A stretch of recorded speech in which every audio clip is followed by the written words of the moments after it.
যে মানুষটাকে তোমার ভালোবাসার কোনো ইচ্ছে নেই, সেই মানুষটাকে এমন কোনো ব্যবহার দিও না, যে ব্যবহারে মানুষটির মনে তোমার জন্য ভালোবাসার সৃষ্টি হয়।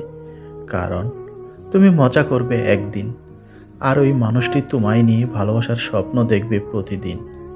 যে মানুষটিকে তুমি কোনো সাহায্যই করতে পারবে না, সেই মানুষটিকে সাহায্য করবে বলে তার মনে কোনো মিথ্যা আশা দিও না। কারণ বিশ্বাসের সাথে জন্ম নেওয়া আশা যখন ভেঙে যায়, মানুষ তখন হাসতে হাসতে কষ্ট পায়। মিথ্যের পর মিথ্যে দিয়ে কাউকে ঠকানোর আগে ভেবে দেখো, তোমার নিজের প্রয়োজনের সময় তোমার গুরুত্বপূর্ণ সত্যিটা কেউ আর বিশ্বাস করবে না। তখন বুঝবে মিথ্যেবাদীকে মিথ্যে ছাড় দেয় না। তুমি মিথ্যে দিয়ে দিনের পর দিন যে সম্মান তৈরি করবে, সত্য সামনে এলে তা একদিনেই ধ্বংস হয়ে যাবে।